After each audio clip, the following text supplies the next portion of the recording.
இயேசுவின் நாமத்தினாலே இந்த மாலை நேரத்திலே உங்களை அன்போடு விட வாழ்த்துகிறேன். வேதத்தின் வெளிச்சம் என்ற நிகழ்விலே அழைப்பை குறித்து நாம் தியானித்துக் கொண்டே இருக்கிறோம். இன்றைக்கு 1 ராஜாக்களின் புஸ்தகம் 14ஆம் அதிகாரத்தை நாம் திருப்பிக் கொள்ளுகின்ற பொழுது தீர்க்க தரிசன வரத்தை நாட அழைப்பு, தீர்க்க தரிசன வரத்தை நாட அழைப்பு.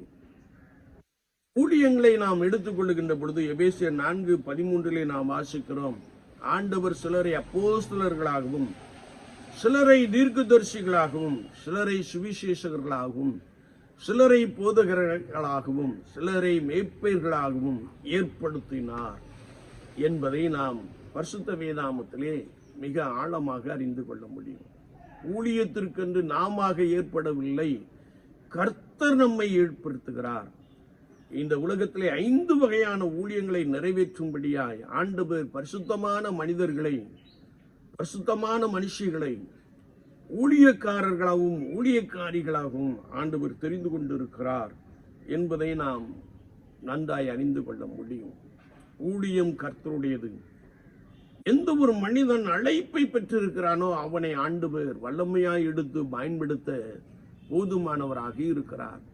எந்த ஒரு மனிதன் அழைப்பை பெற்றிருக்கிறானோ அவனை கொண்டு ஆண்டவர் திருச்சபையை கட்டி எழுப்ப போதுமானவராக இருக்கிறார். எனவே ஆண்டவர் இந்த ஊழியத்தின் பாதையிலே தீர்க்க தரிசன வரத்தை நாடுங்கள் என்று எழுதப்பட்டு இருக்கிறது. 9 விதமான வரங்களை நாம் தியானித்துக் கொண்டிருக்கிறோம். இதிலே தீர்க்க தரிசன வரத்தை விரும்புங்கள், தீர்க்க தரிசனம் சொல்ல நாடுங்கள் என்று சொல்லி 1 கொரிந்தியர் 14:39 நாம் வாசிக்க முடியும். ஏனென்றால் தீர்க்க தரிசனம் இல்லாத இடத்தில் ஜனங்கள் சீர்கெட்டு போவார்கள். இன்றைக்கு ஜனங்களுடைய நிலைமையை பார்க்கின்ற பொழுது பரிதாபமாக காணப்படுகிறது. ஒருவேளை கடினமான உபதேசம் பண்ணுகின்ற பொழுது ஐயோ வாரத்திற்கு ஒரு விசை வருகிறோம், இப்படி உபதேசம் பண்ணுகிறார்கள் என்று சொல்லி புலம்புகிற நபர்களை நாம் பார்க்கிறோம். ஆனால் கர்த்தருடைய வசனம் சொல்லுகிறது, எங்கே தீர்க்க தரிசனம் இருக்கிறதோ அங்கே கர்த்தர் ஜனங்களுக்குள்ளே பலப்படுகிறார்கள். நீதிமொழிகள் 29:18 தீர்க்க தரிசனம் இல்லாத இடத்தில் சனங்கள் சீர்கெட்டு போவார்கள் என்ற வார்த்தையை நாம் வாசிக்க முடியும். அப்படி என்றால் சபை கர்த்தருக்குள் சீர்திருத்தப்பட, சபை கர்த்தருக்குள் சீர்பட, சபை கர்த்தருக்குள் பலமாய் வளர தீர்க்க தரிசனம் வரம் வேண்டும் என்பதை குறித்து வசனம் மிக தெளிவாக கற்றுக் கொடுக்கிறது. அது மாத்திரமல்ல, ஜனங்கள் கர்த்தருடைய ஆவியானவருக்குள் பலப்பட தீர்க்க தரிசன வரம் வேண்டும் என்பதை குறித்து வசனம் மிக ஆழமாக கற்றுக் கொடுக்கிறது. நான் ஒரு சம்பவத்தை சொல்லுகிறேன் உங்களுக்கு. என்னுடைய பிஎட் முடித்த பின்பு நான் நேராக தமிழ்நாட்டிலே வேலை கிடைக்காது என்று சொல்லி நேரே நாகாலாந்து திமாபூர் பட்டணத்திற்கு சென்று விட்டோம். கிட்டத்தட்ட 23 பேர் நாங்கள் கடந்து சென்றோம். ஆங்கிலத்திலே குறைவுள்ளபடினாலே ஒரே நாள் இரவிலே 18 பேர் மீண்டும் தமிழ்நாட்டை பார்த்து திரும்பி விட்டார்கள். ஒரு நாள் இன்டர்வியூக்கு போனார்கள், ஆங்கிலத்தில் பதில் சொல்ல முடியவில்லை என்று சொல்லி அவர்கள் உடனே ரிட்டர்ன் அடித்து விட்டார்கள். 5 பேர் நாங்கள் அங்கே இருந்தோம். இந்த 5 பேர் அங்கே இருந்த பொழுது என்னோடு கூட மலைக்கணி என்ற ஒரு சகோதரன் அந்த நாட்களிலே பணி செய்யும்படியாய் கடந்து வந்திருந்தார். நாங்களும் அருகில் உள்ள அடுத்தடுத்த வீட்டு நபர்கள். ஆனால் அங்கு உள்ள சூழ்நிலை, தட்பவெட்ப சூழ்நிலை எனக்கு ஒத்துப்போகாதபடியினாலே நான் மிகவும் சிக்காகிவிட்டேன்.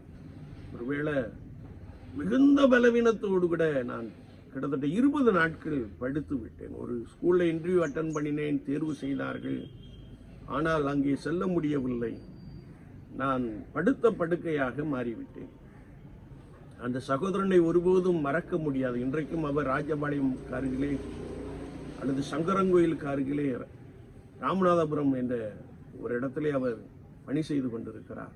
நல்ல ஒரு மனிதர், நல்ல ஒரு தம்பி.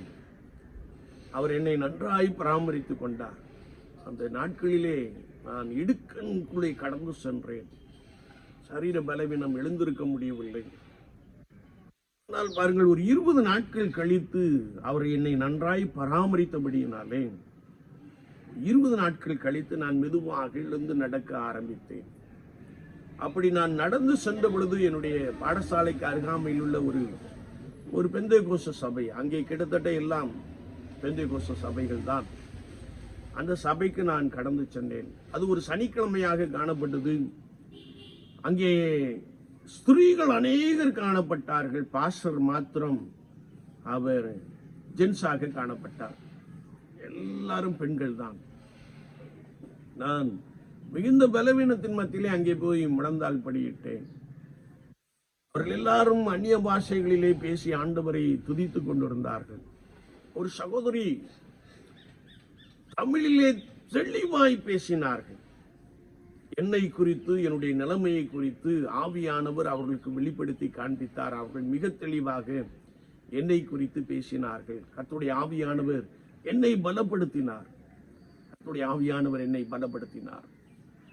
ஒருவேளை அந்த கூடுகை முடிந்தது, நேர பாஸ்டர்கிட்ட போனேன். பாஸ்டர், தமிழ் யாரும் இருக்கிறார்களா என்று கேட்டேன். உங்களையும் என்னையும் தவிர தமிழ் யாரும் கிடையாது. பாஸ்டர் ஒரு பேச்சுலர், அவர் திருமணமாகாத பாஸ்டர், வயது சென்றவர். எனக்கு ஆச்சரியமாய் போய்விட்டது.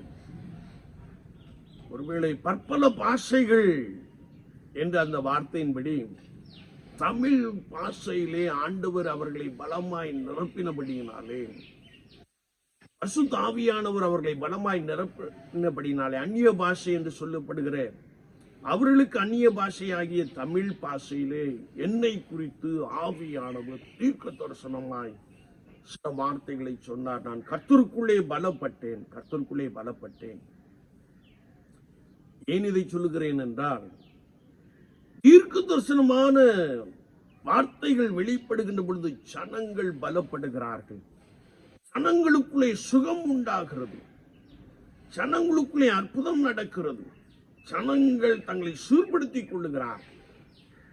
தீர்க்க தரிசனமாய் கர்த்தருடைய ஆவியானவர் வார்த்தையை அனுப்புகின்ற பொழுது சபை சீர்படுகிற ஒரு அனுபவத்தை நாம் பார்க்க முடியும். எனவேதான் வேதம் சொல்லுகிறது, எல்லா வரங்களை காட்டிலும் தீர்க்க தரிசன வரங்களை விரும்புங்கள், தீர்க்க தரிசன வரங்களை நாடுங்கள் என்று கர்த்தருடைய வார்த்தை மிக தெளிவாக கற்றுக் கொடுக்கிறது. என்னை கேட்டுக்கொண்டிருக்கிற என் அன்பு சகோதரனே, சகோதரியே, நீங்கள் ஊழியம் செய்து கொண்டிருக்கிற ஒரு நபராய் காணப்பட்டால் கர்த்தருடைய சமூகத்திலே காத்திருங்கள். ஆண்டவரே, தீர்க்க தரிசன வரத்தினாலே என்னை நிரப்பும் என்று கேளுங்கள். கர்த்தருடைய ஆவியானவர் உங்களை நிரப்புவார். உங்களை கொண்டு சபையை ஸ்திரப்படுத்துவார். சபையில் உள்ள கர்த்தருடைய ஜனங்கள் கர்த்தருக்குள்ளே பலமாய் வாழும்படியாய் மேற்கொள்ளும்படியான அனுபவத்தை கொடுப்பார். ஒருவேளை ஜனங்கள் சீர்கிட்டு போகின்ற பொழுது வார்த்தை அனுப்பி சீர்படுத்துவார். ஜனங்கள் கர்த்தரை விட்டு விலகுகின்ற பொழுது வார்த்தை அனுப்பி கர்த்தருக்குள்ளே பலன் கொள்ளும்படியான அனுபவத்தை கொடுப்பார். எனவேதான் வேதம் சொல்லுகிறது, ஆண்டவர் உங்களை தீர்க்க தரிசன வரங்களை நாடும்படியாய் உங்களை அழைத்து இருக்கிறார் என்பதை மறந்து போக வேண்டாம். விசுவாச வாழ்க்கையிலே பரிசுத்தத்தோடு உபவாசத்தோடு கர்த்தருக்கு முன்பதாக காத்திருந்து நீங்கள் தீர்க்க தரிசன வரத்தை நாடுங்கள். கர்த்தர் உங்களை பயன்படுத்துகிறார். கர்த்தர் உங்கள் மூலமாக சபையை ஸ்திரப்படுத்துகிறார். கர்த்தர் உங்கள் மூலமாக சபைக்குள்ளே புதிய காரியங்களை செய்கிறார். ஆண்டவருடைய வல்லமை உங்களை ஆட்கொள்ளும். நீங்கள் அநேகருக்கு ஆசீர்வாதமான பாத்திரமாய் காணப்படுவீர்கள். அப்படிப்பட்ட ஒரு பெரிய அழைப்பை பெற்றிருக்கிற நீங்கள் கர்த்தருக்கு முன்பதாக காத்திருங்கள். கர்த்தர் உங்களோடு கொண்டு உங்களை பலமாய் நடத்துவாராக. ஆமென், ஆமென்.